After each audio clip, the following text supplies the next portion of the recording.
Hey, what's up, Sales? Thank you very much. Welcome to the stream, guys. Welcome back. Hello, Sir Viking. Thank you very much, Sales, for being here. Share it out. Do those good things. Appreciate that. Yo, welcome back. Anyway, guys, we are live once again doing Assassin's Creed Origins. We are going to be doing part 2 of the Learn Something New, and we'll be going through Egypt as like part 1. So hope you guys enjoy. Yeah, so before we get started, if you're new to the channel, subscribe, like, and set up content on the channel, guys, and yeah, I appreciate the support. Anyway, guys, let's get things going.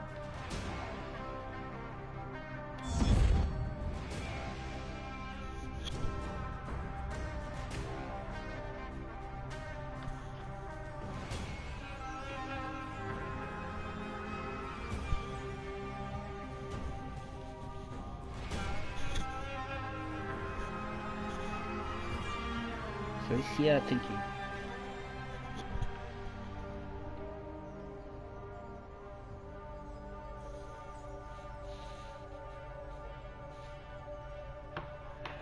Okay, let's go.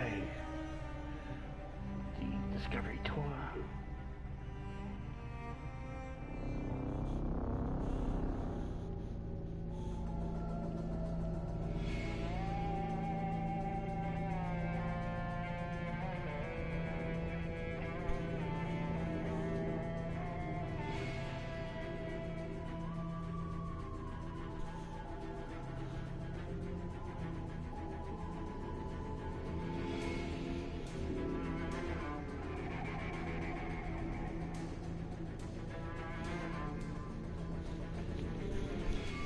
Hi girl, what's up? Yo, thanks for coming to the stream. Appreciate that, man.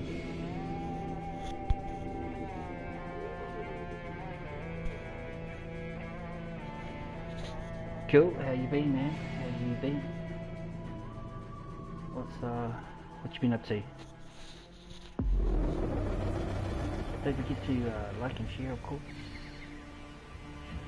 So where are we? Okay, here we go.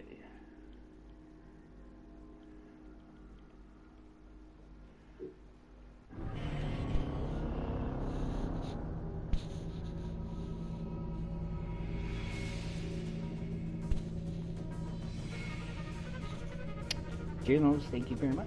Appreciate it.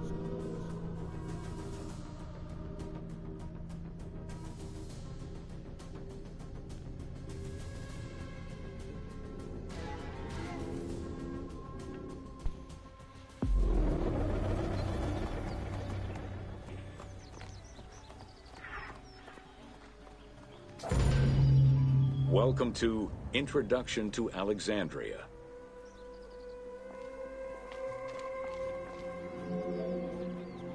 After conquering Egypt in 331 BCE, Alexander the Great decided to build a new city, which, as per his habit, he named after himself. After his death, Alexandria quickly became the capital city of the Ptolemaic kingdom and the most important city of the Greek world.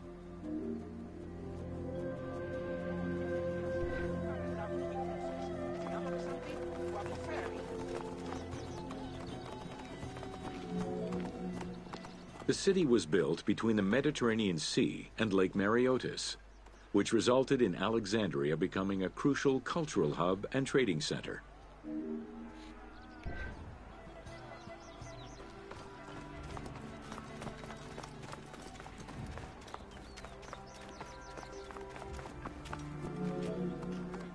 Sumptuous buildings could be seen wherever one turned their gaze: the royal palaces, the many temples, the gymnasium, lush public gardens, and large avenues.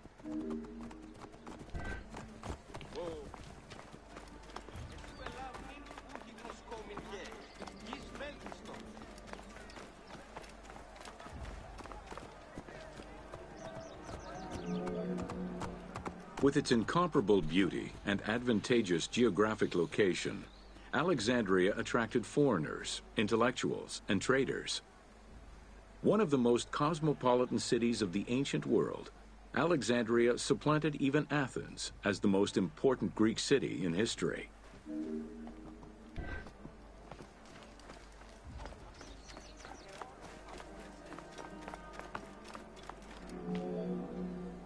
Egyptian obelisks were highly prized by Roman architects.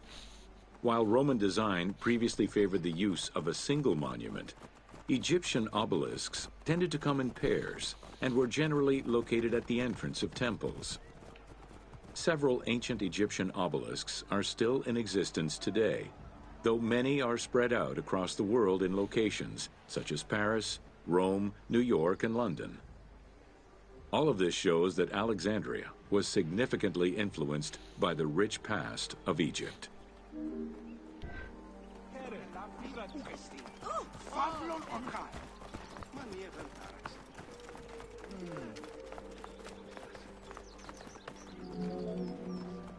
Alexandria had several main streets.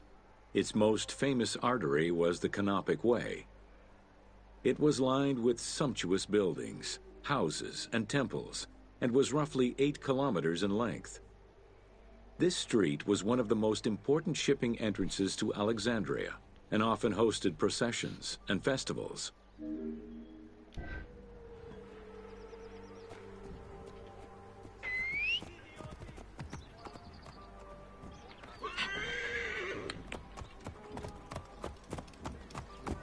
Whoa. Whoa.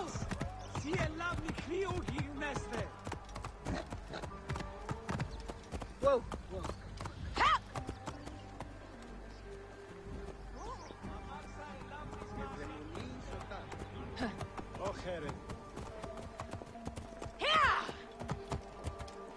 Whoa. The width of the street, 30 meters, was abnormally large even by Greek standards. Excuse me. This is likely because the Canopic Way was made in a short span of time and based on an urban plan, as opposed to being slowly built over time, as was usual for the era.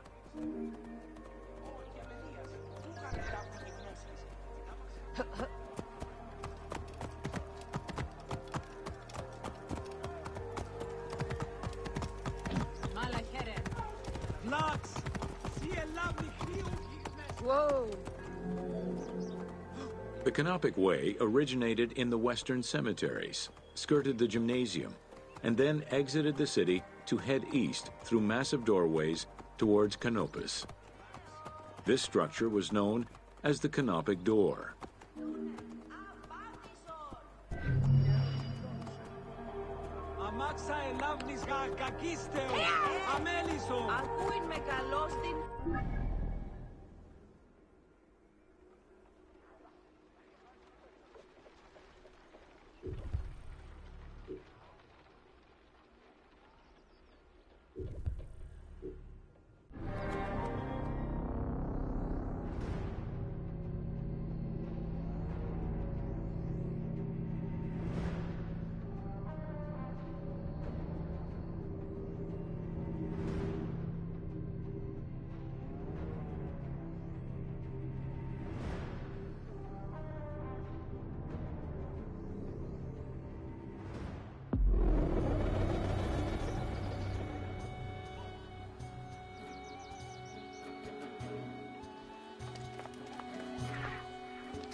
Welcome to Alexandria, City of Celebration.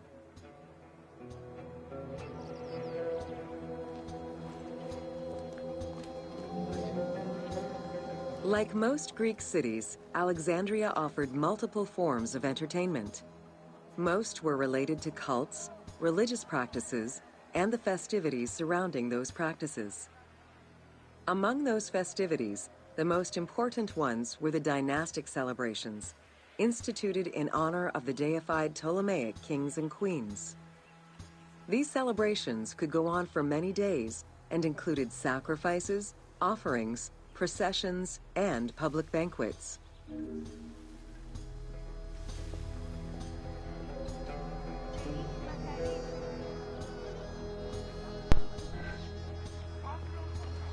shall I sing of thee, brightly shining one?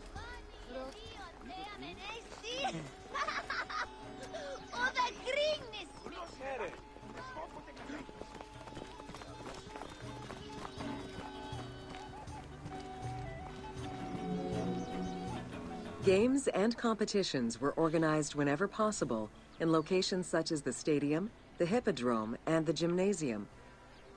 The residents of Alexandria favored such events where athletes, poets, and musicians from Egypt and other cities of the Greek world competed.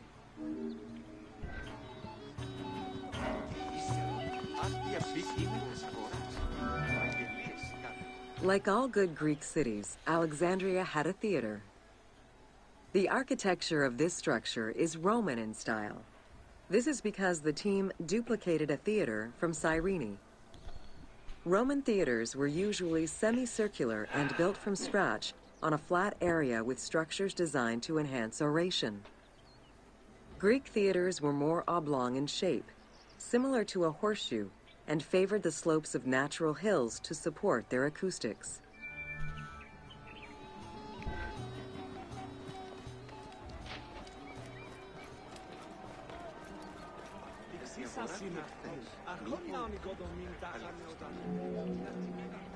At the theater, one could witness the plays of contemporary comic and tragic authors. The play you are witnessing below is Menander's Dyskalos, more commonly known as The Grouch, a late and popular entry in the Greek comedies.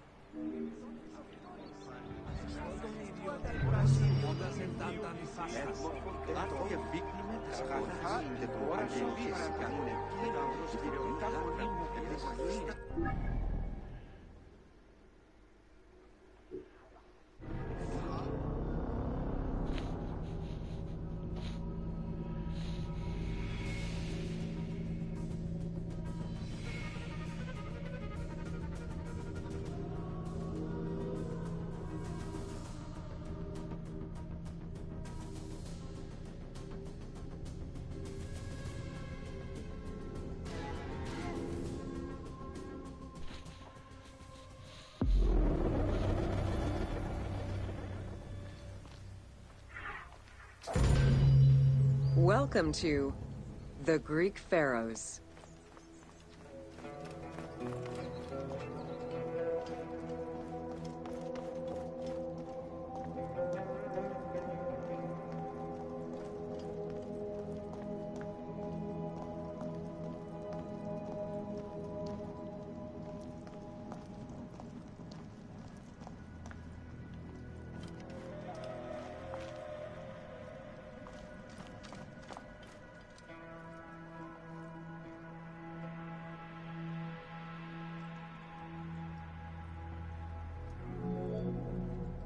Pharaohs were considered divine incarnations of the gods. As an avatar of the gods living on Earth, the pharaoh's role was to preserve fundamental values and universal harmony by removing chaos, Izfet, and ensure that justice, Mot, prevailed. The pharaoh, by divine ancestry and through multiple offerings, was the bond that unites the world of men to the world of the gods and allows the maintenance of the cosmic order.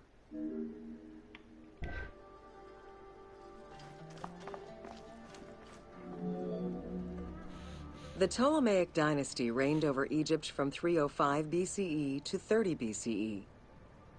The dynasty was called the Ptolemies of the Lagids, in recognition of the founder of the dynasty, Ptolemy Lagos, a Greek general and close friend of Alexander the Great. While Macedonian, Ptolemy Lagos understood that to be accepted by the Egyptian people, he would have to adopt their traditions. Upon assuming the title of pharaoh, he changed his name to Ptolemy I Soter, meaning savior.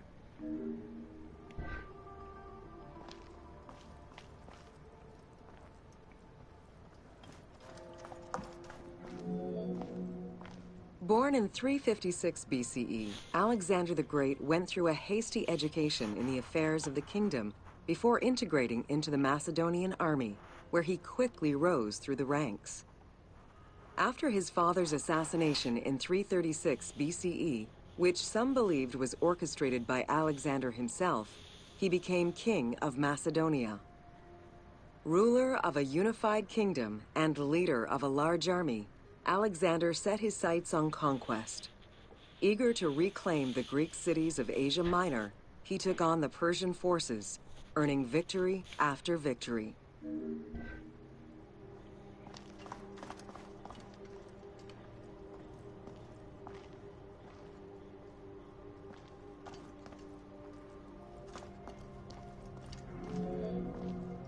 Ever victorious, Alexander the Great marched on, laying siege to city after city until he reached Egypt, where the Persians were defeated yet again. Viewed as a liberator by the Egyptian people, Alexander decided to become pharaoh in due form. He traveled to Thebes to make a sacrifice to Apis, then went to the oasis of Siwa, where he was proclaimed son of Amun. Officially pharaoh of Egypt, Alexander spent much of the winter there and founded the city of Alexandria. Perhaps not coincidentally, being pharaoh allowed Alexander to spread propaganda to prepare further conquests. He resumed his military campaigns in 331 BCE.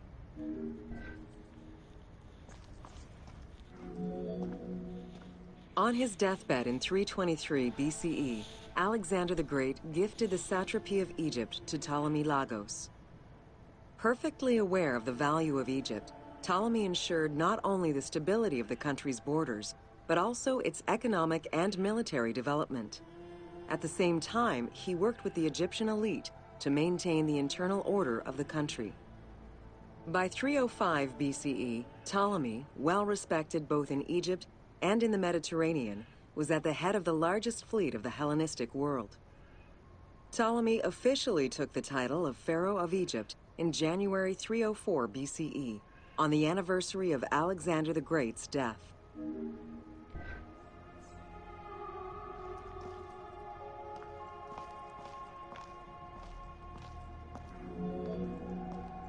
Alexander died in Babylon in 323 BCE. His remains were placed first in a solid gold sarcophagus, and then within another. The casket was carried in an ornate custom wagon, gilded and set with precious stones, and pulled by 64 mules crowned with gold. The funeral procession was diverted to a grandiose temple in Alexandria, built in the conqueror's honor under the orders of Ptolemy I.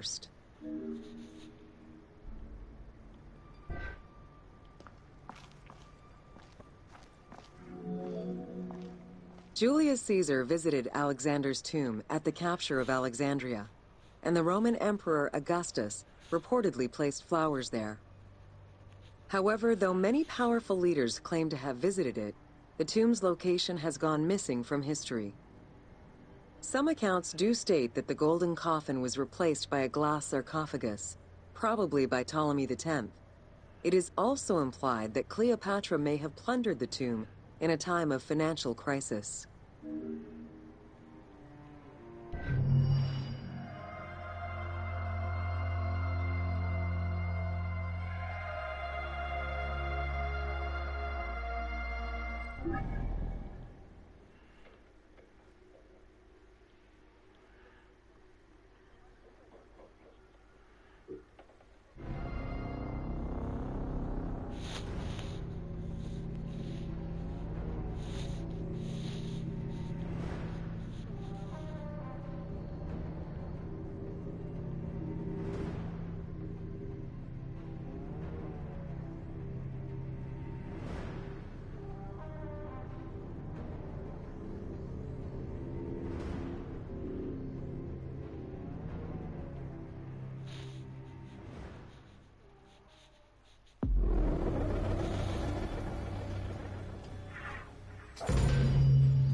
Welcome to the Panean.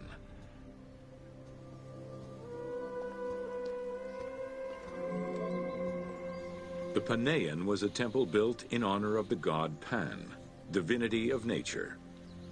This Greek god, often represented as a half-man, half-goat, with a beard, horns, and goat's hooves, was considered the protector of shepherds and herds.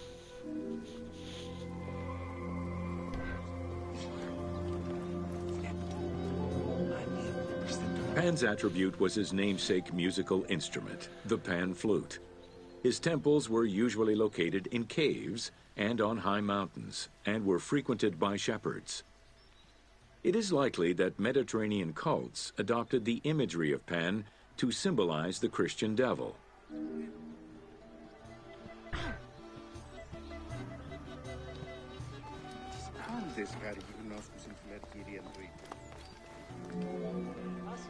To give proper honor to the god, Alexandrians built an artificial hill upon which they housed his temple to compensate for the flat relief of the city. The artificial mound had the shape of a spinning top or a pine cone, which was accessed by a spiral staircase. The top had a panoramic view of the entire city. Only such heights would be fitting for a mountain god.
Welcome to Alexandria, a commercial hub. The ports of Alexandria were a major commercial hub, effectively connecting Egypt with the Mediterranean regions and beyond. A tremendous amount of materials and goods flowed through the city on a daily basis. The large port market was called the Emporion. It was there that merchandise was traded by the ship owners, called nakliros.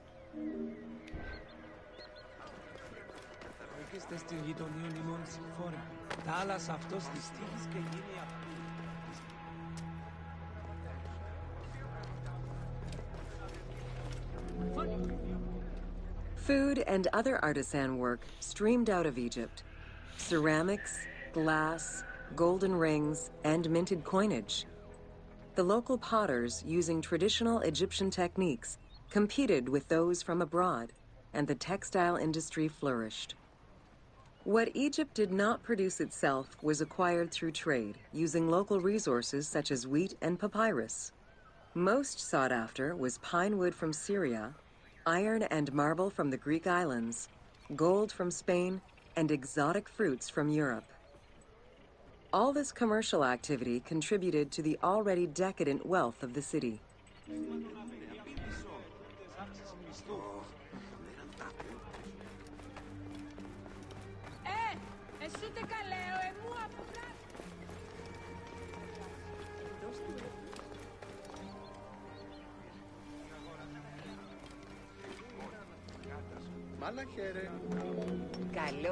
The wood imported to Port Mariotis through Alexandria's seaward ports was used in the nearby shipyards, where most of Egypt's ships were built. Employing tens of thousands of shipbuilders, the shipyards contributed to establishing the Egyptian fleet as one of the mightiest of the era. Any wood not used in shipbuilding was further disseminated through Egypt for various purposes.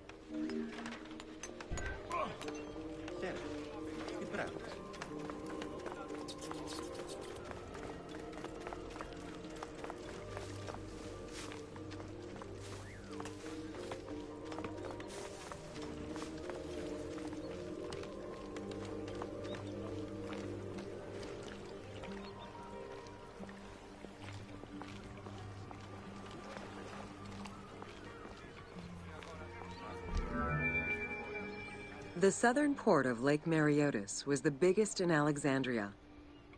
Save for a branch angling westward, the lake's size in the Ptolemaic era was roughly 40 to 50 kilometers from north to south. Its waters were maintained by a steady runoff from the Nile. In addition to the lake, a man-made canal was created to assist in the transfer of goods from the city to the port using barges, though it is not represented in the game due to its size.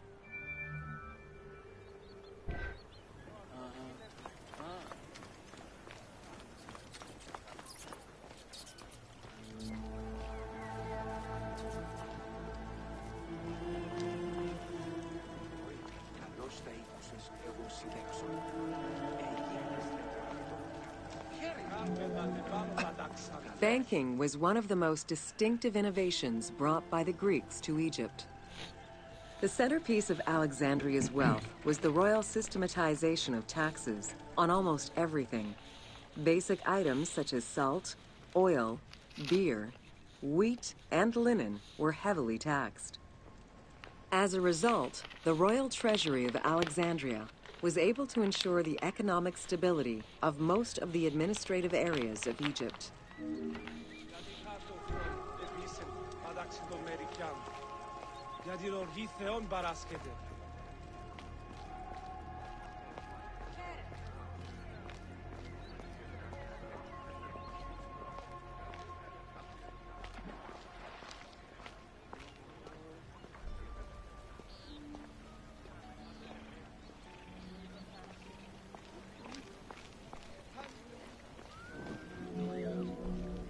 By the late 12th century, the channel feeding the lake from the Nile silted up.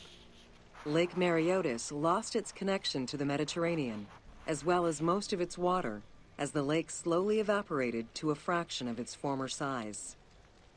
In modern times, Lake Mareotis is being kept alive through irrigation.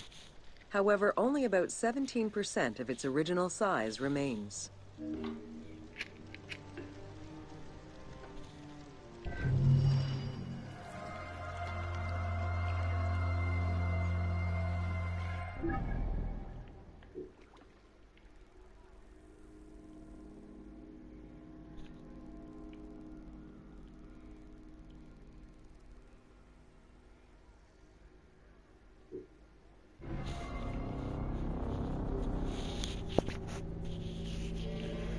Oh, what's up, Pop? Bro? Kia ora, my brother. Cheers for coming in, bro. Cheers. Up to, brother? Chilling.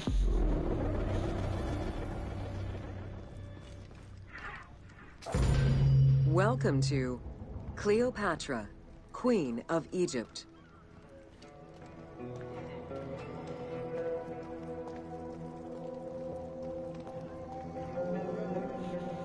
Cleopatra VII Theophilopator ascended the throne in 51 BCE at the age of 18.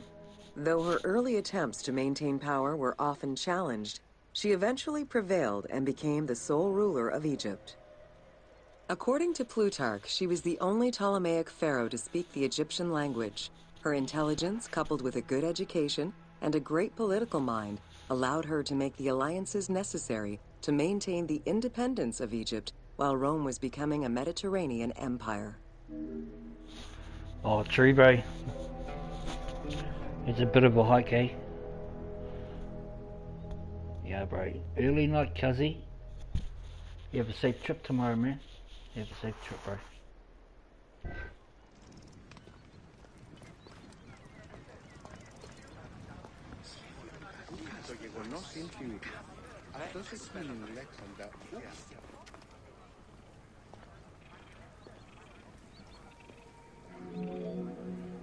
It is important to understand that Cleopatra's knowledge of Egyptian language and keen understanding of the culture allowed her to make powerful ideological reference that resonated with ancient Egyptians. By associating herself with the goddess Isis, the divine mother, great of magic, and repository of divine essence, Cleopatra firmly established herself as the protector of the two lands and legitimized her place on the throne.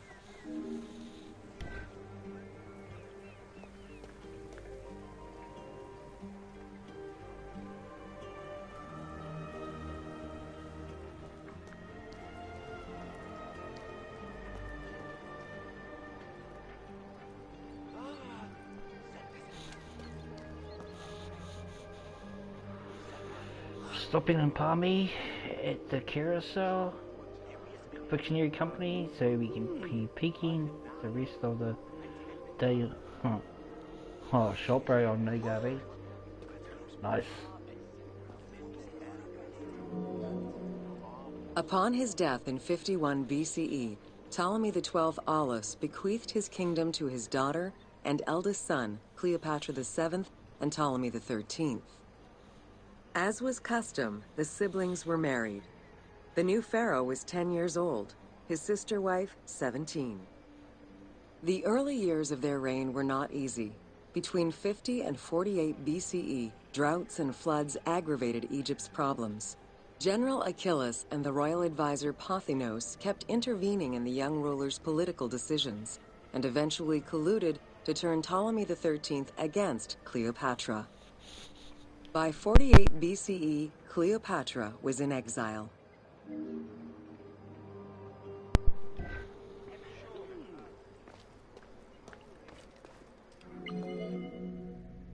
During Cleopatra's exile, the Roman Empire was not without its own internal conflict. Caesar and Pompey were at war with one another, and after his defeat in 48 BCE, Pompey fled to Alexandria in the hope of finding refuge. This turned out to be an unwise decision. Listening to his advisors, Ptolemy XIII elected to have Pompey assassinated, his head kept as a gift, in the hopes of acquiring Caesar's favor. This gambit backfired. Instead of earning approval, the murder of a Roman greatly angered Caesar.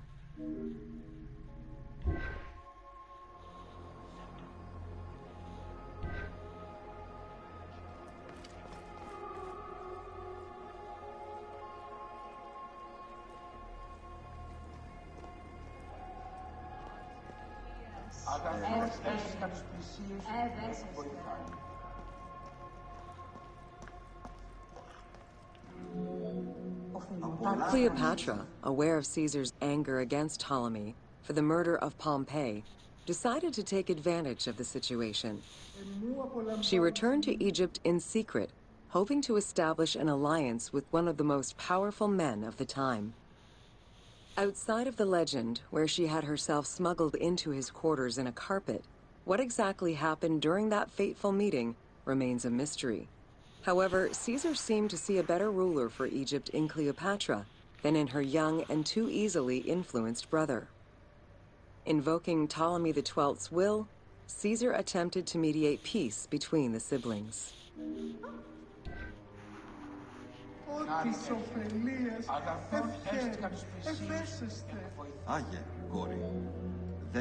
Ptolemy XIII was enraged by the turn of events, and his advisors were none too happy to see Cleopatra return. Urged on by General Achilles and Pothinos, the young pharaoh plotted against Caesar and Cleopatra, resulting in the siege of Alexandria in 47 BCE. It was in March 47 BCE that Caesar defeated Ptolemy XIII's forces. The young pharaoh drowned in the Nile after having fled the battlefield. With her opponents dead or powerless, Cleopatra married her other much younger brother, Ptolemy XIV, and finally claimed the throne of Egypt for good. The end of the Alexandrian War also cemented the romantic and political alliance between Cleopatra and Caesar.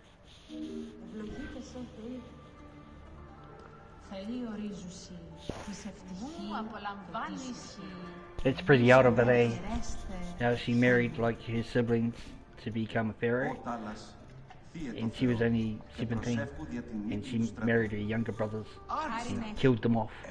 Like, I think she killed her younger brother, this one here, the next one, Ptolemy XIV. So pretty out of it back then. In June of 47 BCE, Cleopatra gave birth to a son, whom she called Caesarion. Caesar did not accept the boy as his heir, choosing instead his nephew Octavian. Nonetheless, on his return to Rome, Caesar invited the queen and her brother husband to stay in the city. Her presence still drew much disapproval from the Senate. Always a strategist, Caesar left 4 legions in Egypt and a man he trusted to direct Egyptian affairs, giving him control of the wheat supplies essential to Rome. Cleopatra and her entourage remained in Rome until March 44 BCE, when Caesar was murdered.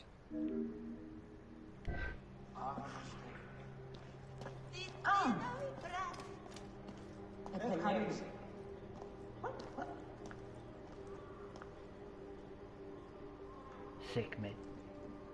It's an Egyptian god, Sekhmet.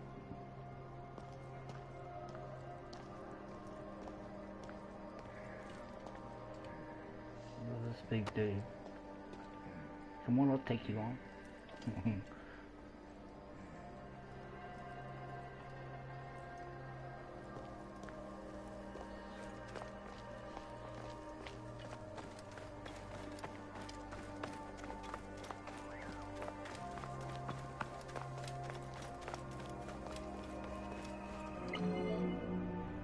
Caesar's most faithful ally, Mark Antony, often visited the Queen of Egypt during his stay in Rome.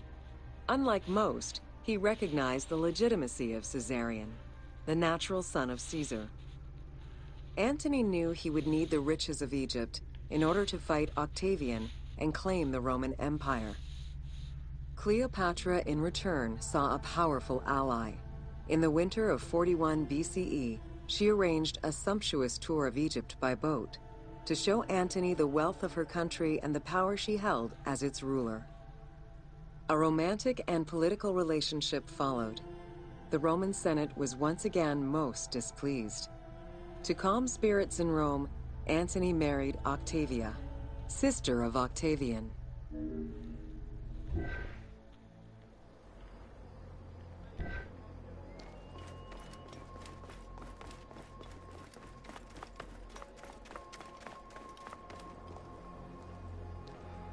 Right.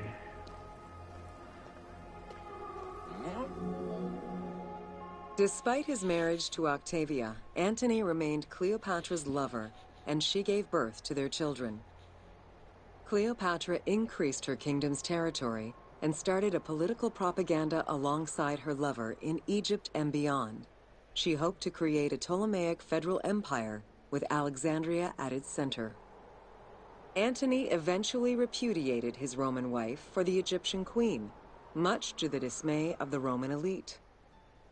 However, while Mark Antony focused on Egypt, Octavian carefully gained military and political ascendancy over him in Rome.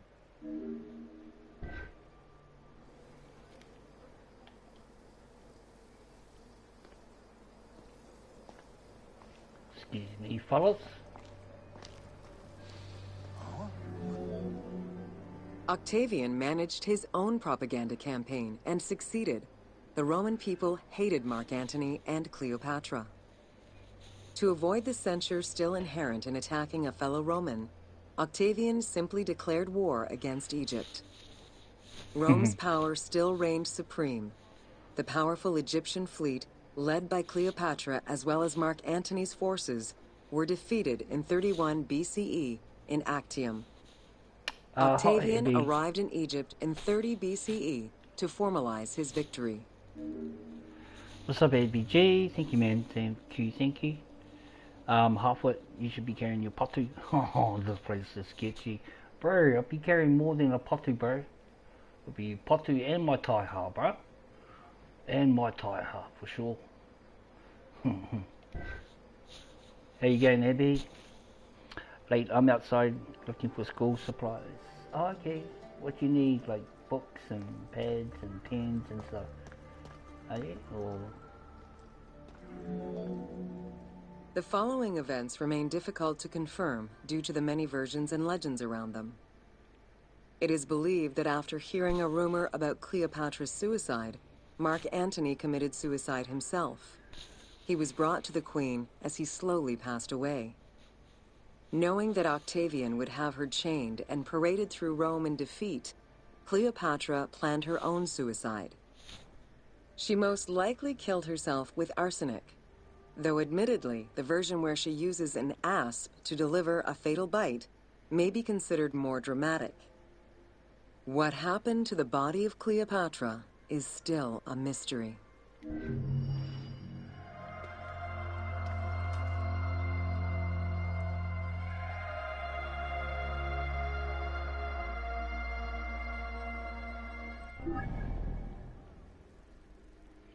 Okay, we got lots to do, guys.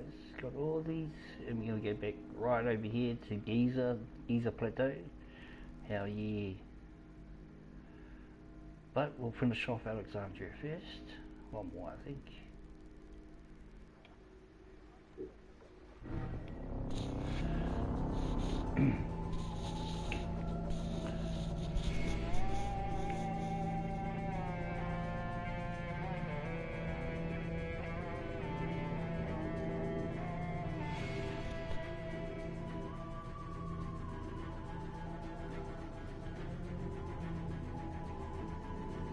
Get fat ass, bro. And no.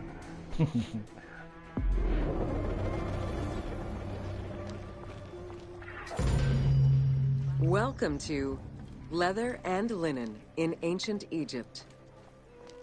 Oh yeah, cool. Tanning, a process which dates from prehistoric times, was present although not highly valued in Egypt due to the heat. Leather was reserved mainly for things such as sandals, leather bags, dagger sheaths, quivers, and other similar items. Leopard hides, unlike regular leather, were highly valued and usually worn by priests.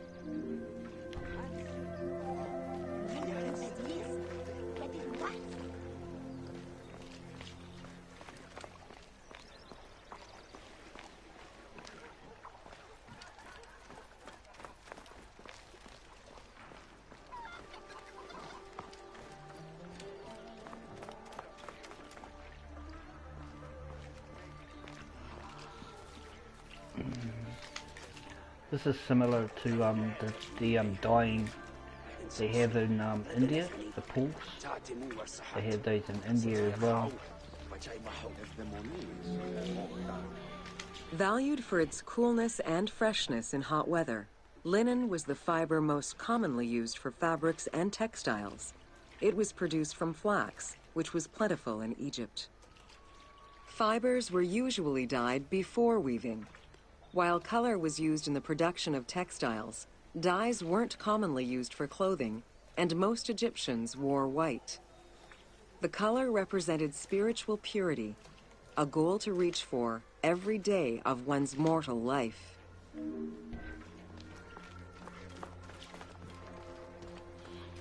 Watch out, kid.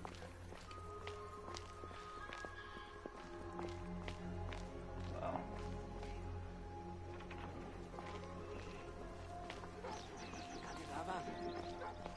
That's what I love about these Assassin's Creed Day games.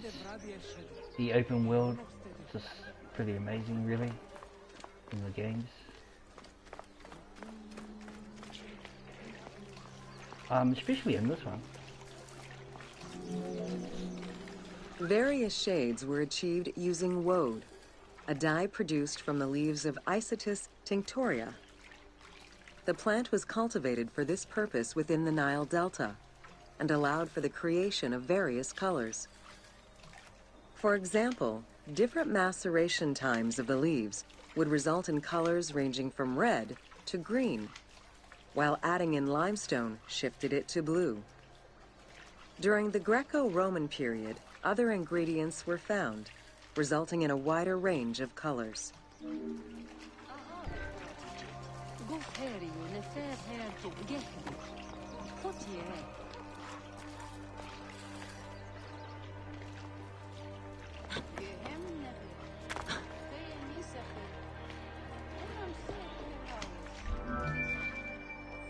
This area's style is strongly influenced by the dye baths and tanneries of modern-day Fes in Morocco. This helped Ubisoft envision what such locations might have been like in ancient Egypt. While this tannery is within the city walls, back then they were often found outside the city boundaries. The tanner's trade was considered off-putting by the Greeks, as all these operations resulted in noxious smells.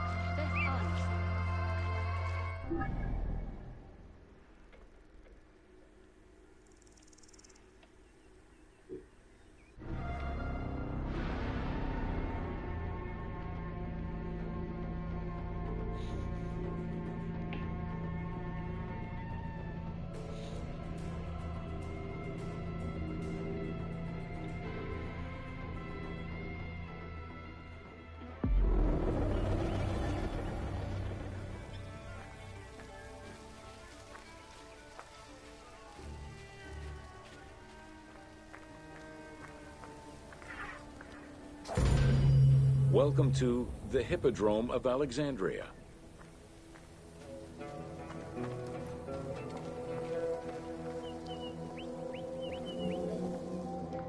The main hippodrome of the city was called the Legeon, in honor of Lagos, the ancestor of the Ptolemies.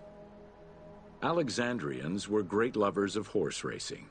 They were fascinated by the rivalry of these races, the agon, as it was said at that time, that every competition brought. It was a struggle for glory.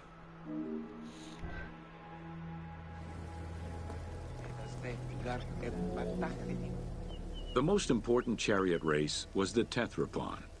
Using 4 horses with the quickest harness to the front right, the charioteer would race for 12 laps, with sharp turns at either end of the hippodrome. The victors were crowned with garlands of olive and received prize money, but the most sought-after reward was to be acclaimed by the works of poets, such as Callimachus and Pindar.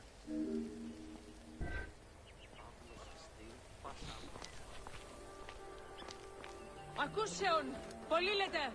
Όλοι κάθε πρωί συνδυχάνονται. Δεν είναι σταμάτης.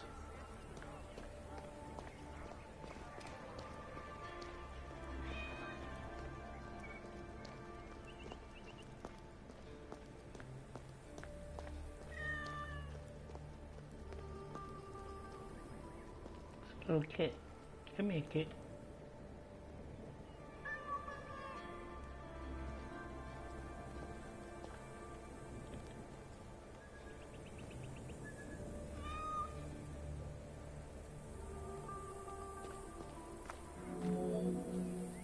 Ye hymns that rule the lyre, what god, what hero, aye, and what man shall we loudly praise? Verily Zeus is the lord of Pisa, and Heracles established the Olympic festival, while Theron must be proclaimed by reason of his victorious chariot with its 4 horses. Theron, who is just in his regard for guests, and who is the bulwark of Acragas, the choicest flower of an auspicious line of sires, whose city towers on high, bringing wealth and glory to crown their native merits.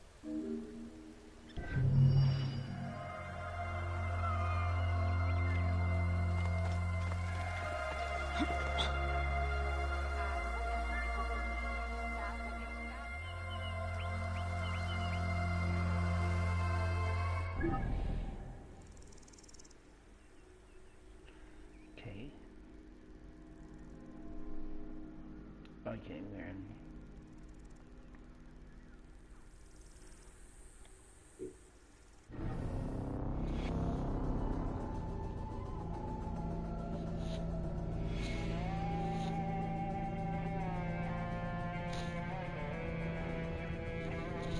Yo, thank you, AB. Thank you.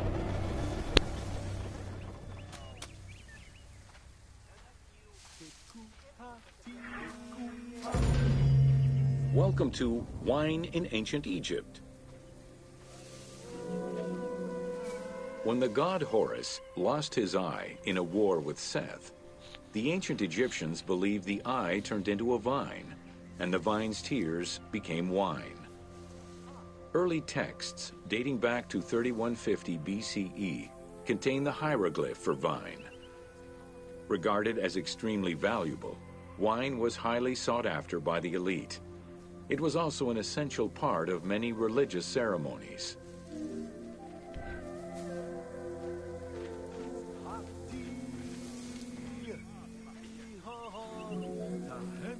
A millennia-old tradition, grape cultivation and wine production was regimented in the way typical of ancient Egyptian bureaucracy. Egyptians kept careful records of winemakers, which they clearly identified on labels.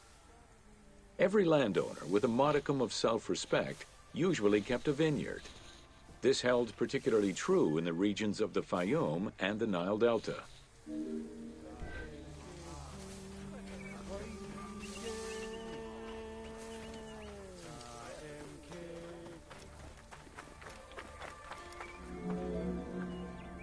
Documentation shows that only certain craftsfolk were allowed to provide the containers required to store and transport wine.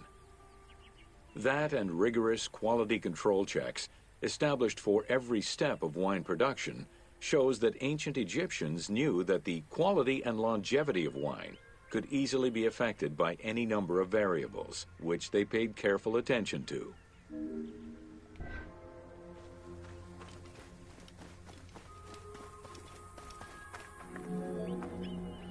Egyptians had different kinds of wines, most of which ranged in quality from good to very good. The sweet shadé, to which honey had been added. The soft nejem, obtained by drying the grapes in the sun. The ma, reserved for religious ceremonies.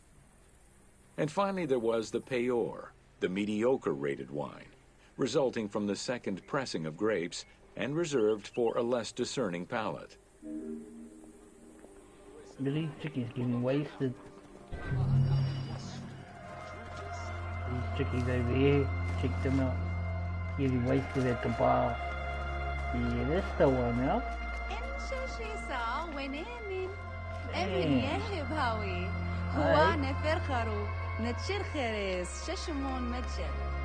They're actually talking real Egyptian. So like everything you hear in the game is pure Egyptian. Oh, yeah? Man.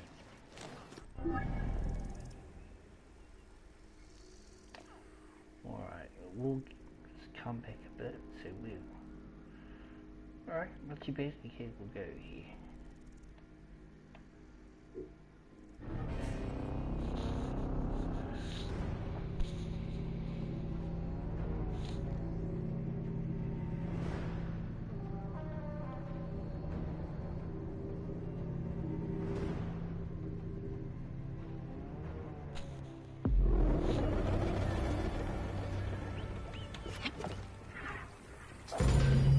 Welcome to Ancient Egyptian Cultivation.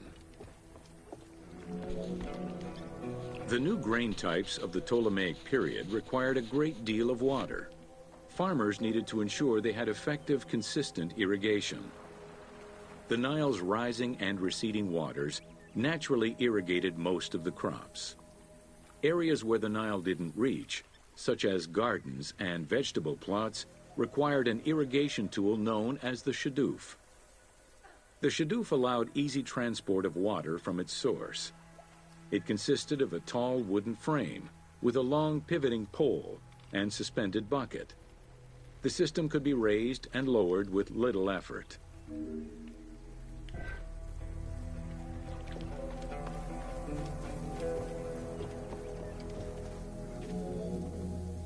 Later, a sakya, or water wheel, was invented.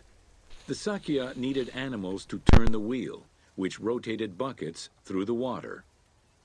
It drew the water to an elevation of 3.5 meters and enabled a great deal of control over the irrigation process. This improvement supplied larger areas and thus resulted in larger harvests.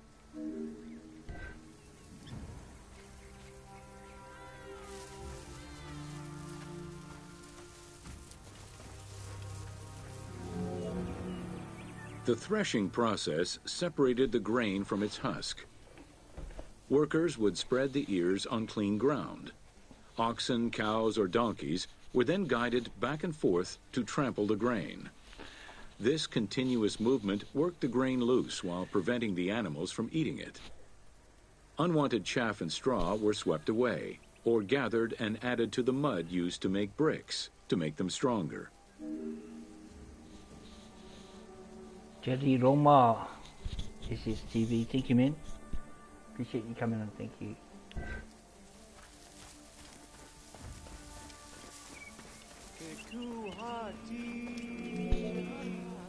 Winnowing was the stage where workers used wooden scoops to throw ears in the air. The wind carried off the chaff, leaving the heavier seeds to fall to the ground. This action was repeated until the undesired materials were sifted out. Grain waste was mixed with manure or other organic substances to produce brick-shaped dung loaves that could be easily burned. A standardized brick size enabled Egyptians to mass produce this byproduct and use it as a commodity. Yep, sure did. Building houses, building mastabas, like pyramids and stuff like that. All back in the Transporting early large dynasties, amounts anyway. of grain required ships equipped to carry heavy loads. These goods were moved during the Nile's flooding season, when the river was deep enough for large ships. The transports stopped at checkpoints to accommodate customs and police controls, as well as for technical requirements and weather conditions.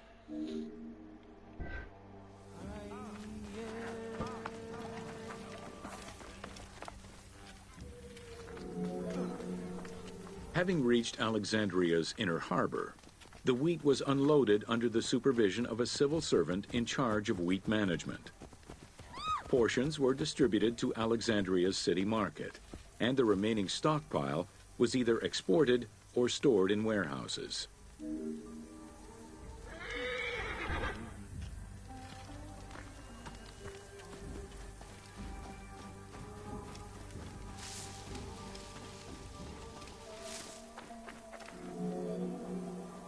Grain storage facilities were located across all of Egypt. Temples and smash that like button, institutions bro. had Thank large you. silos, while individual houses had storage sheds. In some houses, arched cellars were built into the foundations. These watertight chambers were accessible from the ground floor through a trapdoor. Royal granaries acted as the storehouse and distribution centers, and managed state payments to civil servants, soldiers, and the police. Though plastered on the inside, silos weren't completely sealed, and so remained susceptible to mice infestations. Bro.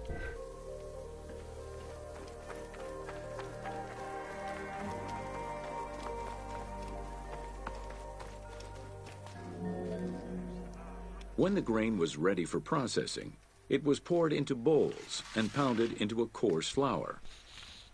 That flour was then passed through a sieve to make it of finer quality and further ground between stones. Ancient Egyptians did not stock flour. Instead, fresh grain was portioned out each time to produce flour as it was needed. Interesting.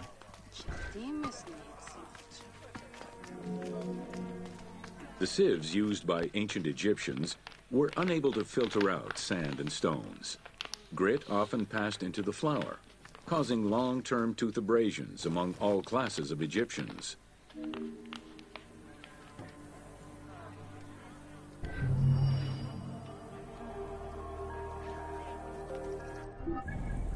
Wicked. Okay, going right across through this.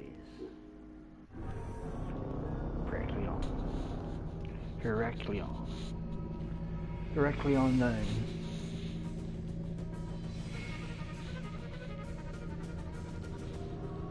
I love this shit, bro. It's all good.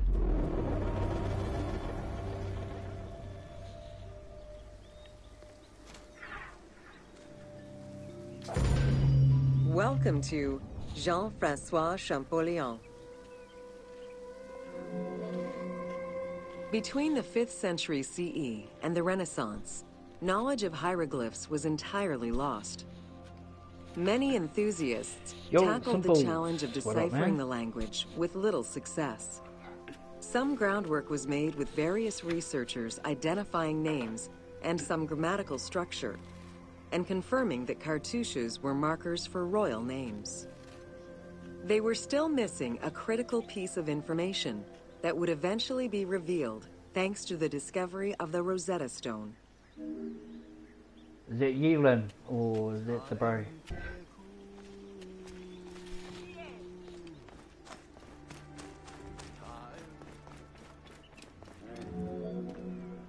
The Rosetta Stone was found in 1799 by Bouchard, a soldier in Napoleon's army. The stela dates from 196 BCE, written in ancient Egyptian and Greek with 3 scripts: hieroglyphics, Demotic, and Greek alphabet. Following the defeat of Napoleon Bonaparte in 1801, the English took possession of the stone. It has been at the British Museum since 1802 and remains the most visited object of the museum to date.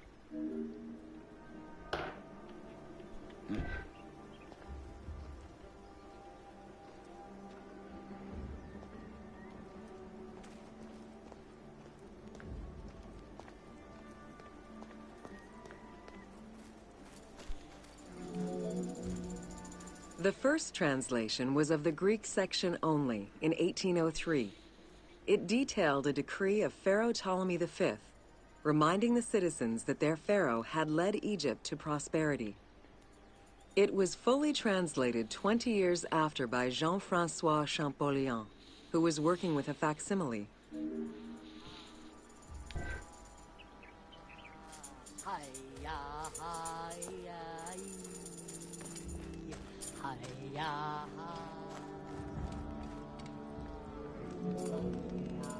Through his studies of the stone, Champollion was able to make a critical observation that would unlock the whole mystery, that hieroglyphics were not only ideograms, but also phonograms. Hieroglyphs consist of phonetic glyphs, single characters, and logograms. Essentially, they are a combination of phonetics, alphabet, and full words, which in total form a language. Was that Yulin?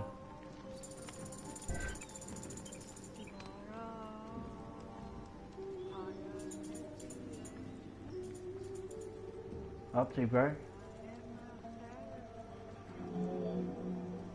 While studying the stone, Champollion realized that there was a difference in the number of hieroglyphic characters in relation to the number of Greek characters for the same word. This led him to believe that hieroglyphs must have phonetic characteristics. This was the first step to unlocking the Rosetta Stone's secrets.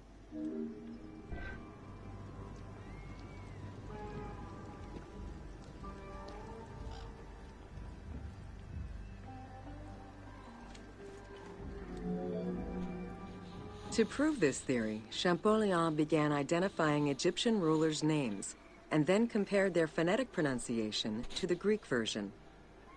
For example, Cheops had been the Greek name given by ancient chroniclers to the owner of the Great Pyramid, Khufu.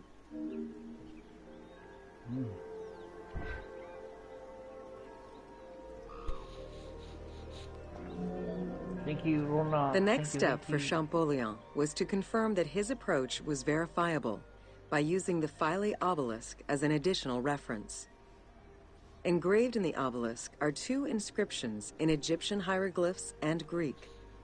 Once he confirmed the names of Ptolemy and Cleopatra within these texts and confirmed the same phonetic patterns as on the Rosetta Stone, Champollion knew he was on the right track.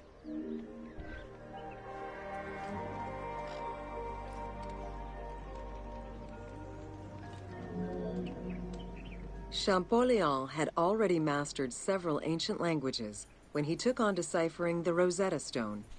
He used his knowledge of Coptic to identify the solar disk hieroglyph on the obelisk as the phonetic translation of Ra. Further translation only strengthened his conclusion. Egyptian hieroglyphs encompass the alphabet in both phonetics and determinative ways, which means that the symbol represents the word itself.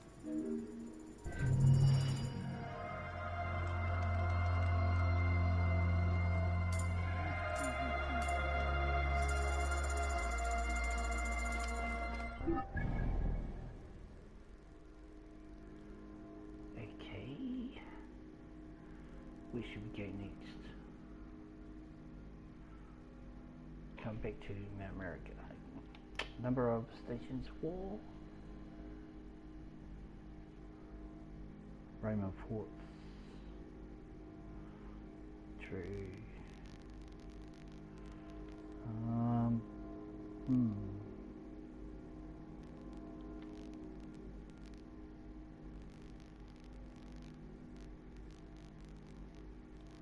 Steps bearing bear.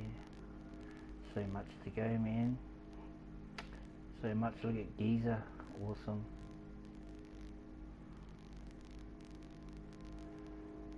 It's Zakara, Memphis, the old Memphis is the old capital. Gee. Not much in the Black Desert, no. Siwa. Let's get a Siwa. Oh nah, we should just start back over here. We should just go back. Just do it. Go round. We'll go back to the left. How long we began? Just over an hour.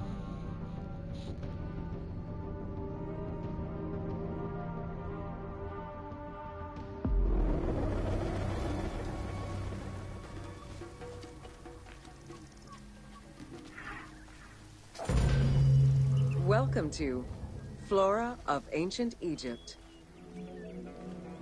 The climate and unique geography of the Nile Delta offered a wide variety of plant species.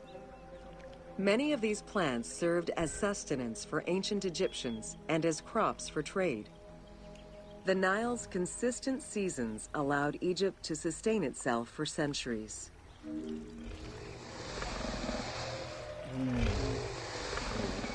Hold up, right? Get out of my way.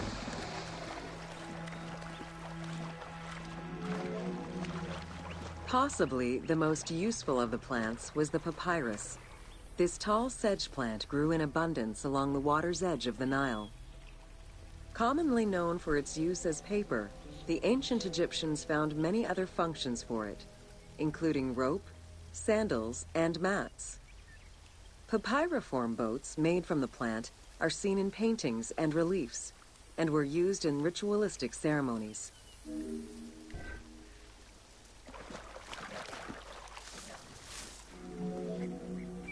There were many types of trees along the River Nile, such as the date palm, carob, and tamarisk. The earliest fruit tree cultivated was the fig tree, followed by apple, pomegranate, and eventually olive trees during the era of the New Kingdom. Mango cultivation was the result of a late import from Asia during the Middle Ages.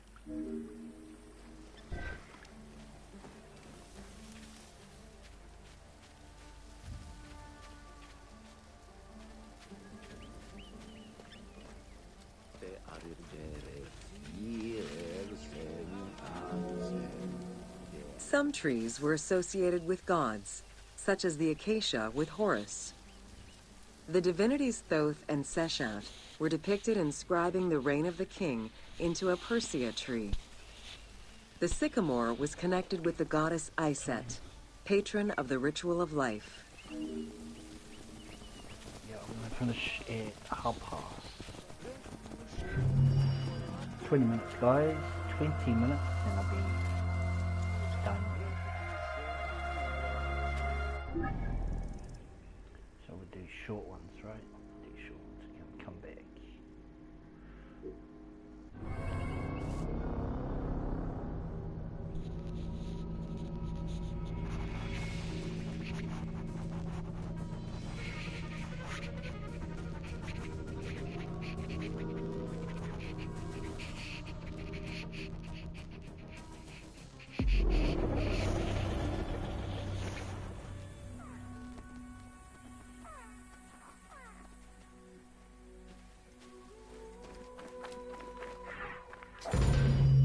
Welcome to Fauna of Ancient Egypt.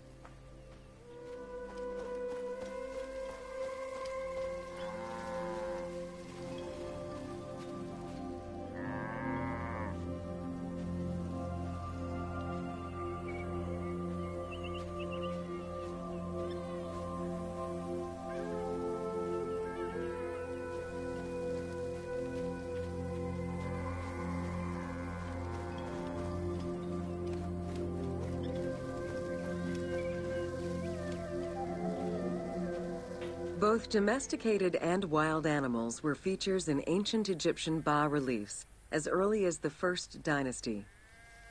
While the variety of wildlife served as a reliable food source, it also influenced both culture and mythology.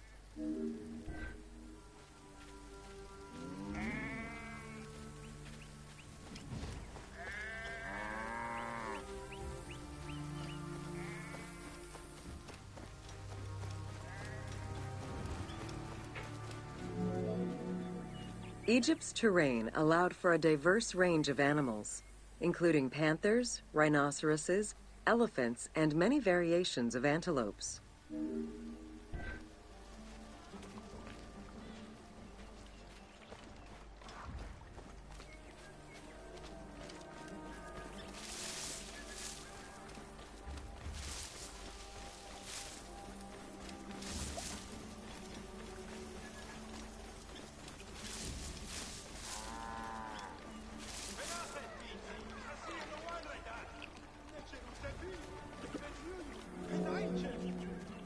The Nile was home to many species of fish, along with hippopotami and crocodiles.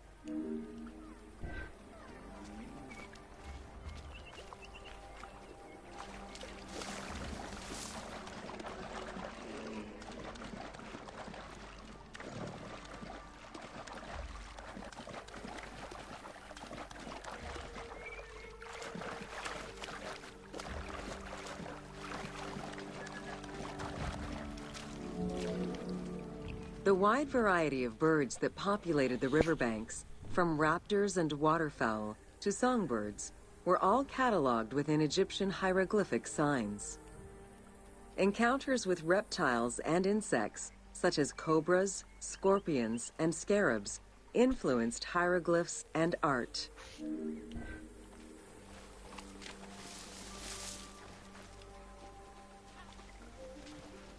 These are the white train.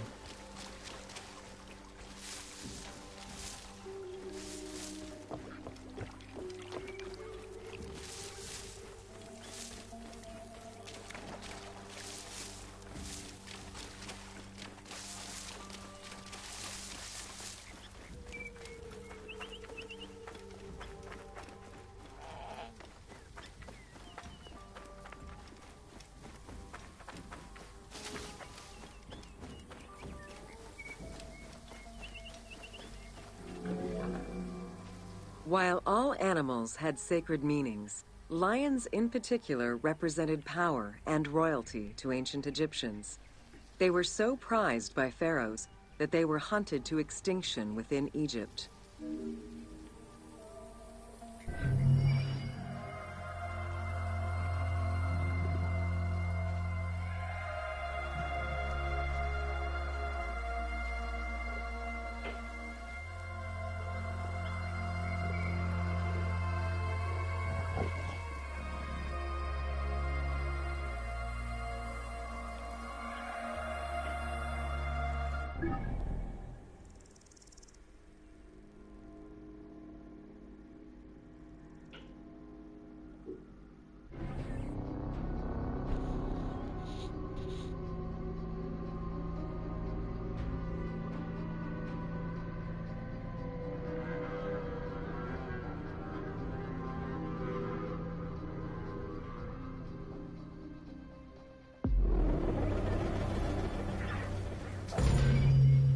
Welcome to Bread and Beer. While the Mesopotamians invented beer, including using a straw to avoid the sediments and herbs, ancient Egyptians perfected the brewing method. Egyptian beer's quality was determined by alcohol's strength, color, and flavor. During the Pharaonic era, beer was the most commonly used and important alcoholic beverage. The state and temples used it, along with bread, as payment to workers, and it was included on the lists of food offerings to the gods and the deceased.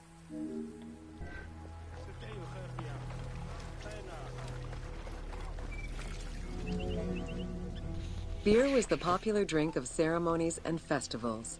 The Festival of Drunkenness was even dedicated to it. Considered to be quite nutritional, beer was also significant in the day-to-day lives of ancient Egyptians. Egyptian adults and children consumed beer with all of their meals, and medical texts include hundreds of remedies that contain beer. It remained the most popular alcoholic beverage until the Roman era.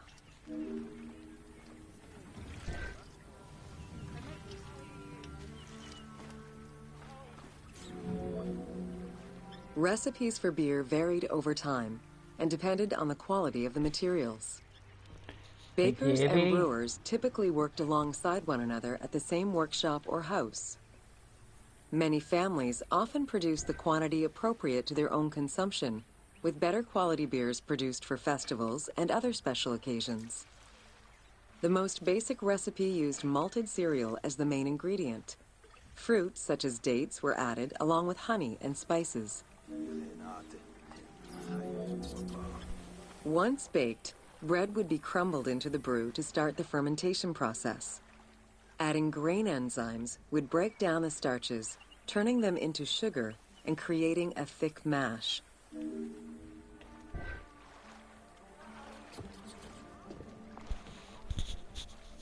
Are you still downside, bro? Are you home now, Evs, or what? Once ready, the bread and grain mixture was compressed and then strained through a sieve with water into the mix of malt beer. Once fermented, the beer mash was transferred to large containers and again compressed by foot or with pestles.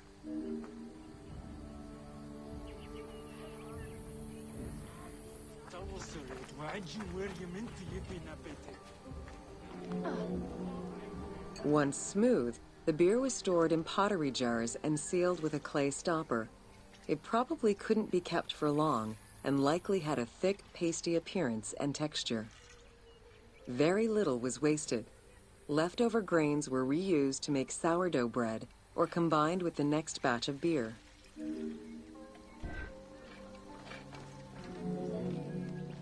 While there are many ancient accounts for making bread, most of the knowledge known about ancient Egyptian brewing comes from an account by the alchemist Zosimus over 300 years after Cleopatra's reign.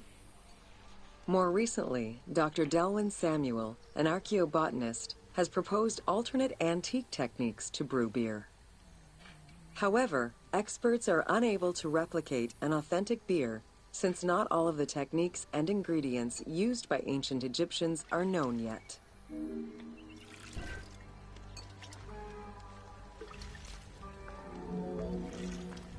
Food was prepared on the floor until the Middle Kingdom, when cooking benches were introduced.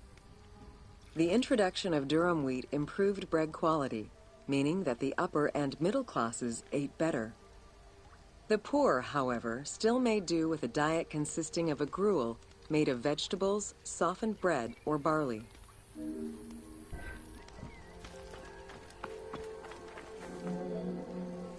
Dough was kneaded by hand or foot, and when sufficiently blended, additional items were added, such as fruits, nuts, honey, and spices.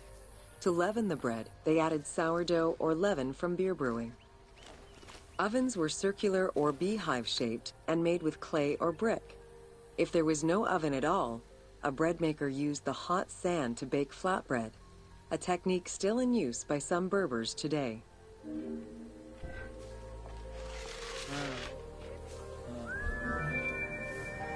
Ancient Egyptians always had to fight off the omnipresent sand particles that were blown towards them.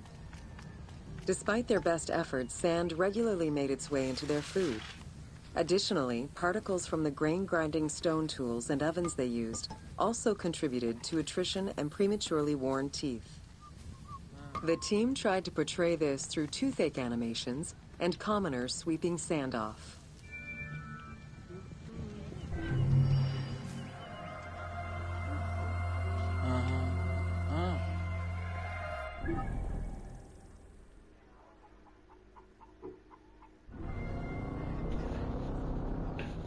Okay guys, this is going to be the last one.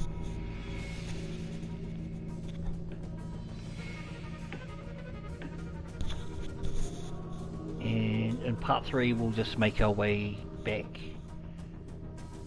west of our current placing.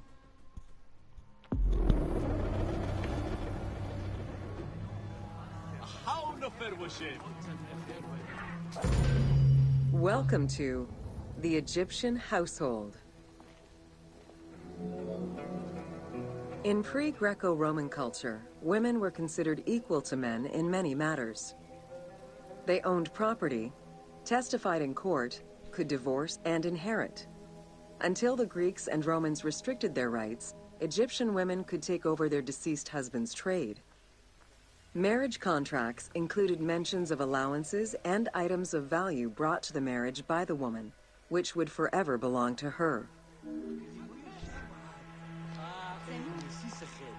Equal rights, eh? Awesome. Certain professions were open only to women, such as weaving or professional mourning, while others were available to both genders, including working as servants for the rich households. Social status did have an impact, though. The higher in status, the easier it was to obtain education and access different professions.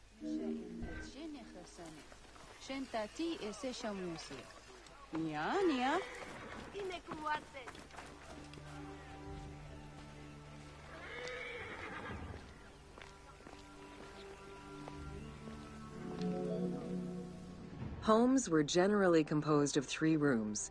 First, there was the entrance, furnished with a small bench of brick, probably intended for a statue and protective divinity. Then there was the ceremonial room, meant to receive guests. The last room was either a bedroom or kitchen. Furniture consisted of basic chairs, chests, and storage. Tables were not used for family dinners. Instead, each individual had a small table of their own.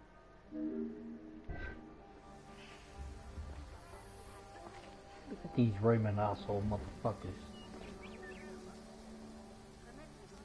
Fucking hanging out at people's houses. Fuck off. Romans, man, the worst. Just like the Germans. Back in the day, of course.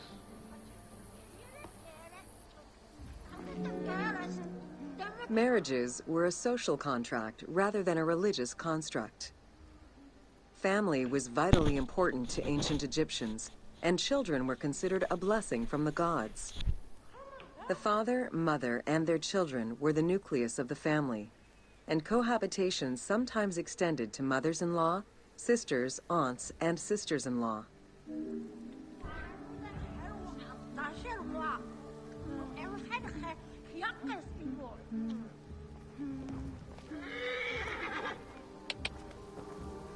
You are just about to pinch your horse, bro. Punk-ass motherfucker. Just about to pinch your horse. You're lucky, huh? Yeah. Pinch next time.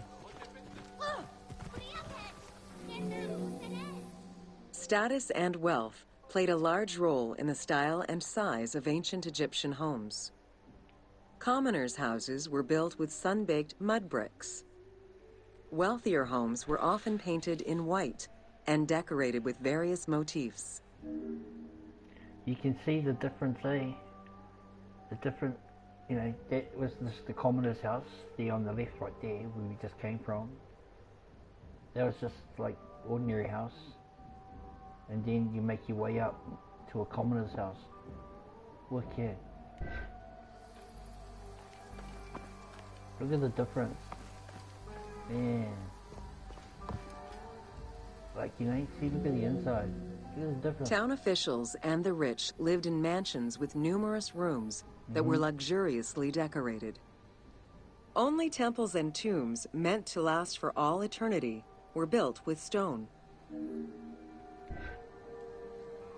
Look there. Look at the difference. Jeez. Like, you know, look at that. Yeah. Oh. This is like luxury, bro. Look at their rooms, man. And you hit the balcony. Boom. Alright. Yeah. Pretty good, alright.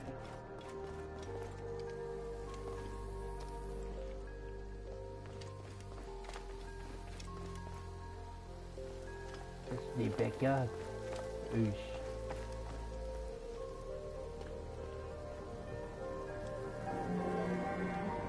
Funeral stone inscriptions focused on the main member of a household. Encircling this person would then be a spouse, parents, and children, possibly even siblings. These stones were so structured because there were no surnames in ancient Egyptian culture. Parents and children were a sort of family tree, which allowed for the identification of the deceased.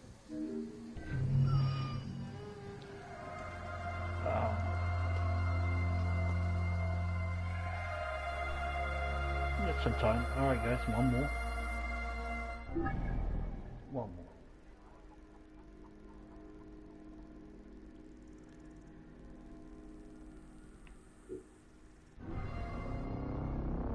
Nine in this one. Alright.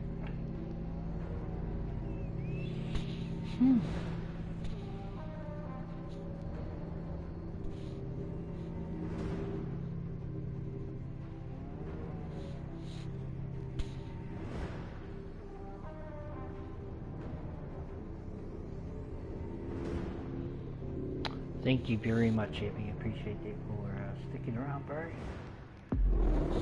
Thank you.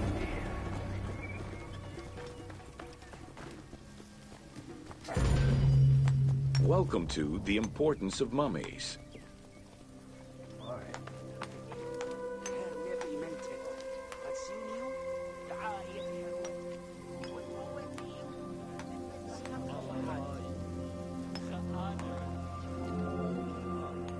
The first hieroglyph for embalmer appeared in pyramid texts of the Old Kingdom. It is likely that embalming was a trade that progressed alongside the evolution of ancient Egyptian funeral practices. While we still know nothing of how embalming came to be a profession, we do know that embalmers had a hierarchy, and that each embalmer specialized in a specific phase of the mummification process.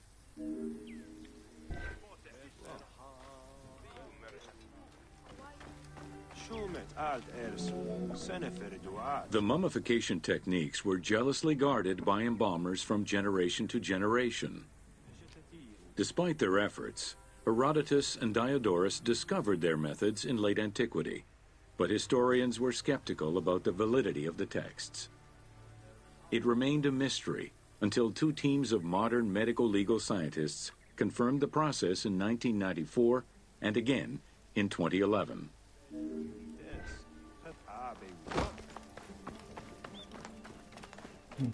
You did do this bit of a shock. The Uabet, meaning the pure place, was where the embalmers mummified the bodies of the deceased. Until the end of the Middle Kingdom, it was located in tents at the edges of the city due to the smell of decomposition.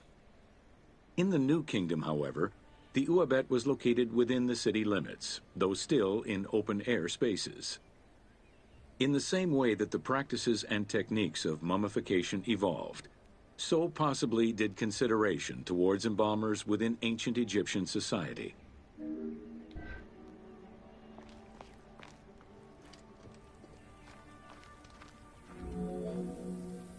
The pharaoh had access to the most elaborate of mummification rituals. The richer citizens of Egypt also enjoyed complex embalming options, though none of them allowed for the removal of the brain or viscera. After purifying the body, embalmers injected a liquid through the rectum, sealed it, and allowed the mixture to settle. They then plunged the body into natron for up to 40 days.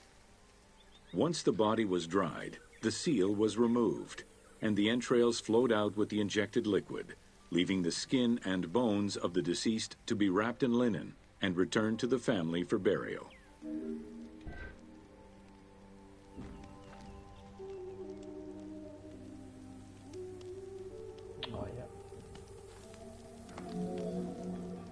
The least costly embalming option was for the embalmers to simply inject a product called surmaya and immerse the body in the natron for up to 40 days before handing it over to the family. For all those who could not afford any embalming process, desert burials offered a pauper's alternative to preserve the bodies of the dead.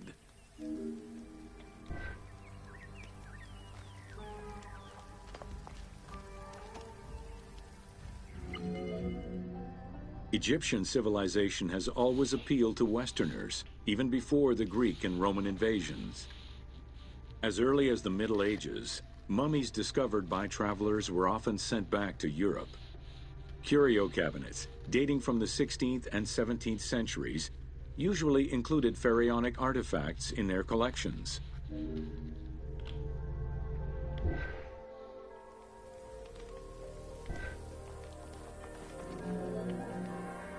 The Egyptomania phenomenon was heralded by Napoleon Bonaparte's Egyptian campaign, which lasted from 1798 to 1802. The following years were marked by a resurgence of interest from rich enthusiasts and scholars who exposed Egypt to the general populace. Many research societies focusing on Egyptology were founded during those years.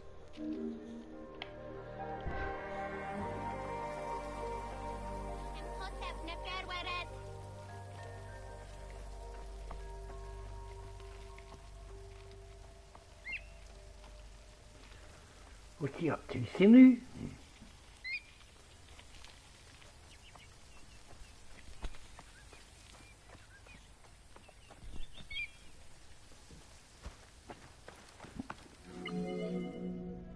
By 1868, mass tourism began in Egypt under the aegis of the Cook Agency.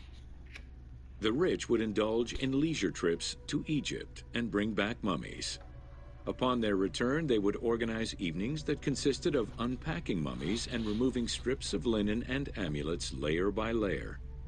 These were considered the shining cultural events of the season. The Egyptian collections of many a museum were founded as a consequence of this mass pillaging. Fucking out of it, eh? They just go there, get the mummies, bring them back to Europe, just for their own inspection and shit. Unbelievable, man. Unbelievable. I wonder how would they feel, you know, like fucking if we'd done it to them. You know what I mean?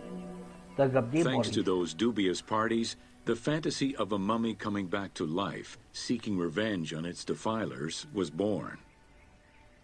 The mummy malediction myth has remained steady in popular culture ever since, particularly in written media and cinema.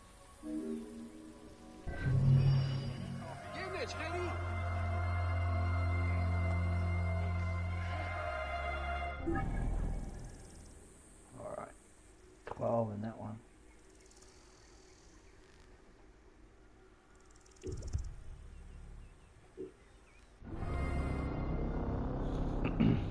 We'll do this one more. We'll do this one and then I'm out. I'll probably be back later. I don't know.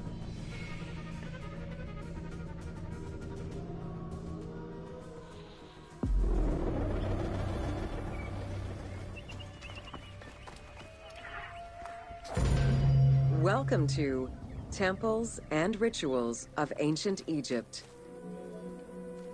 During rituals and festivals, the god was carried on a solar barge between the areas of a temple or the temples of different cities.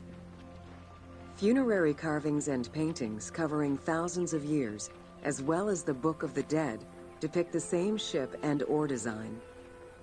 Solar barges have been uncovered near or within several pharaohs' tombs. They were intended to carry the pharaoh into the afterlife.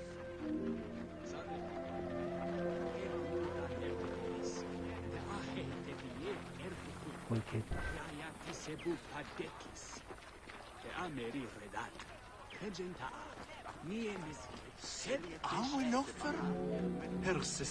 Ancient Egyptians believed that Ra, the sun god, traveled the skies in a boat known as the solar barge.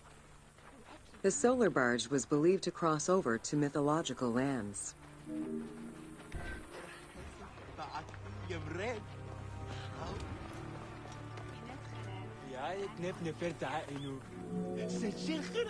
The god Ra believed mankind was conspiring against him.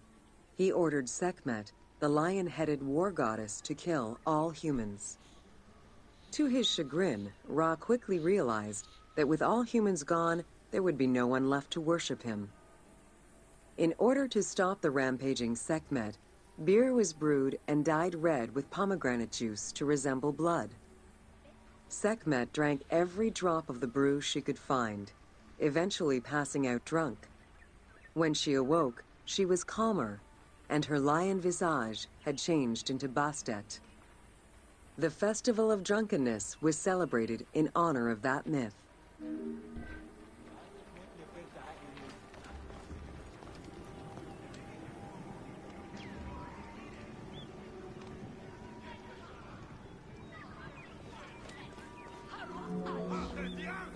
Unlike the daily rituals that took place in the temple and were performed by priests, festivals allowed the entire population of the city to participate.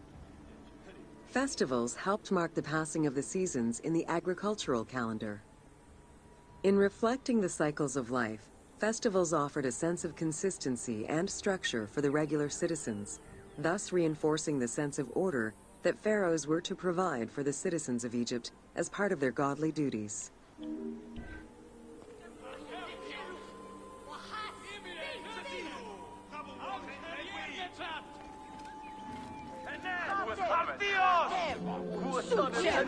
The importance of these festivals is demonstrated by their longevity. Records show that Osiris festivals occurred for more than 2,000 years. Some festivals serve to reinforce state control and promote the king's reign. Both the Opet and Sed Jubilee festivals were specifically intended to celebrate the renewal of the king's power.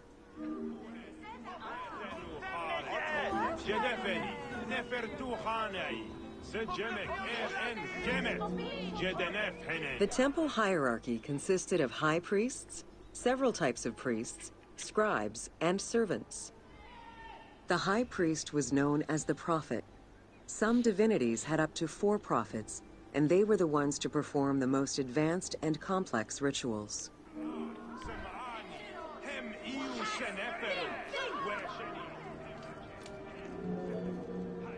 Egyptian priests were not confined to solely religious tasks, and in fact had crucial roles in Egypt's administration, most of which served to reaffirm the pharaoh as the proper vessel for the gods.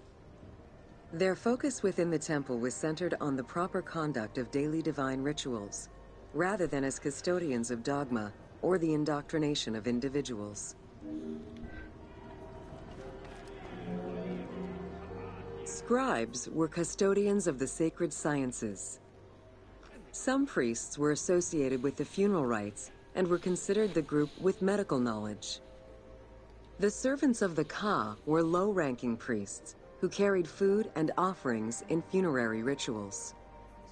Lector priests were distinguished by their ability to read, and their main duty was to recite specialized religious texts in both temple and funerary rituals.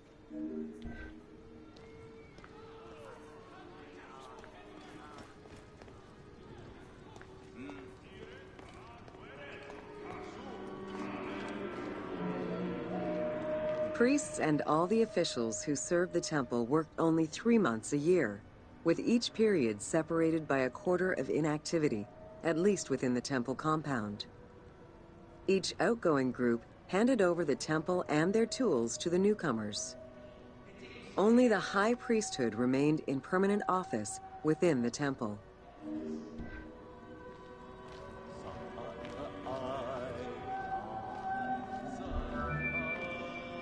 The most sacred part of the temple was referred to as Jeser Jeseru, the Holy of Holies. The most sacred inner sanctuary was where the shrine to the temple deity was located. Only priests were allowed within. Offerings were given, and rituals unseen by even the pharaoh were performed. While the team chose to allow any character access to this space in some game temples, normally it was reserved for priests alone.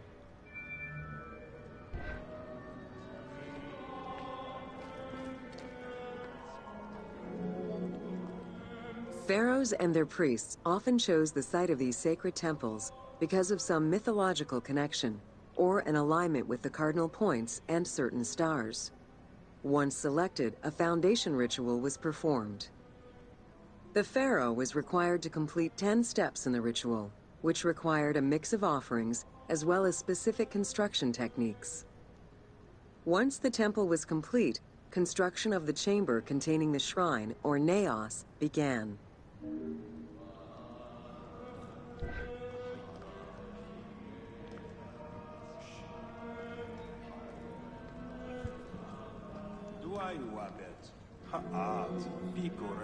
The naos was where the god statue stood. The representation of the deity was usually in stone or wood and decorated with gold, silver, and precious stones. Smaller temples had only one naos, while larger complexes, such as the Temple of Karnak, had many chambers to honor gods, such as Amun, Ptah, and Osiris. Each statue was believed to be a receptacle for the presence or essence of the god's Ka, enabling it to take a physical form. Through the statue, the god came to the shrine to eat, drink, and communicate with the pharaoh, or with the priests standing in for the pharaoh.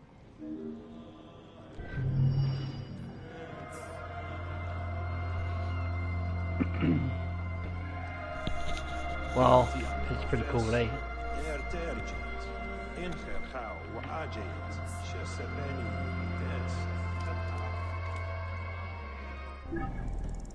Alright,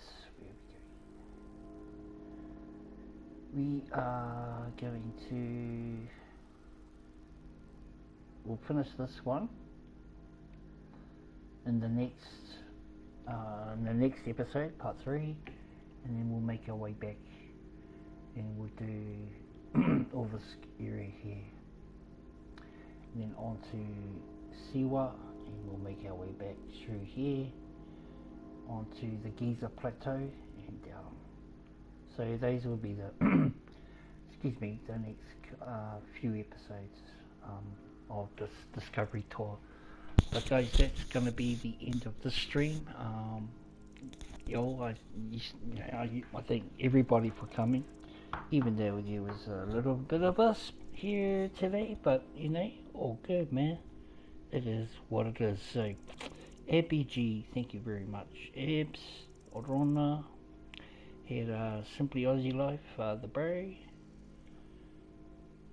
across the Tasman, or could have been Lynn Journey, one of my close friends. SSTV, we had the bro Halfwood down in the Naki. Oh my boo, it's 7:15. Quarter to 7. Yeah, I'm just finishing. I'm just going through doing a museum, babe. I'm finishing up soon. So, who else came? And Zealous, and Journals, Shanga Girl, thank you. Anyways, that is me for this one. Hour and a half is long enough. And I'm Viking Man. I'm from Aotearoa. I'll catch you guys on the next one. Until then, take care, be safe. Peace, guys.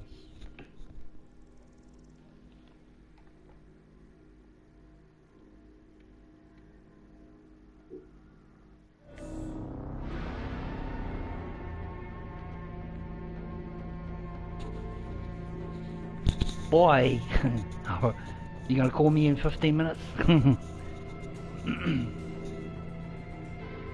I'll see you in 15 minutes, babe.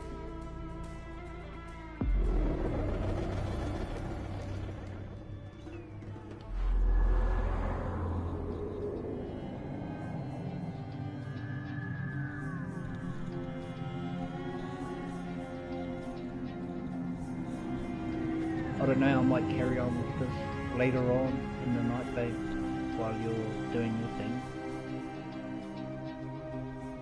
So, anyway guys, like I said, I'm out of here. Till the next one, take it, be safe. I'm out.